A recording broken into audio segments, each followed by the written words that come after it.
Tesla உள்ளிட்ட பல முன்னணி வர்த்தக நிறுவனங்களை சொந்தமாக கொண்டவரும் உலகின் செல்வந்த தொழிலதிபர்கள் பட்டியலில் முதலிடத்தில் உள்ளவருமான ஈலான் மஸ்க் அமெரிக்க ஜனாதிபதியின் நெருங்கிய ஆலோசகராக பணியாற்றி வருகின்றார். ட்ரம்ப் பதவியேற்ற உடனேயே டாஜ் அல்லது அமெரிக்க சேத்திரன் திணைக்களம் என்ற புதிய நிறுவனத்தை நிறுவி அதன் தலைவராக ஈலான் மஸ்கை நியமித்தார்.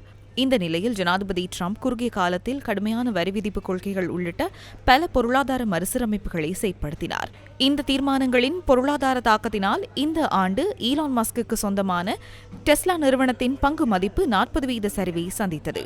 அவர் வைத்திருக்கும் நிறுவனங்களின் ஆண்டு லாபம் 20% குறைந்துள்ளதுடன் மேலும் டெஸ்லாவின் ஆண்டு லாபச் சரிவு மாத்திரம் 71% அமைந்துள்ளது. இந்த சூழ்நிலையில் மஸ்க் உடனடியாக தனது தொழிலில் கவனம் செலுத்த முடிவு செய்துள்ளதுடன் இதற்காக நேரம் ஒதுக்க வேண்டியிருப்பதால் படிப்படியாக தனது அரசாங்க பதவியிலிருந்தும் விலகவும் தீர்மானித்துள்ளார். ஜனாதிபதி டிரம்பின் கடுமையான வரிக் கொள்கை தற்போது அமெரிக்க பொருளாதாரத்தில் கடுமையான தாக்கத்தை ஏற்படுத்தி வருவதாக தெரிவிக்கப்படுகின்றது.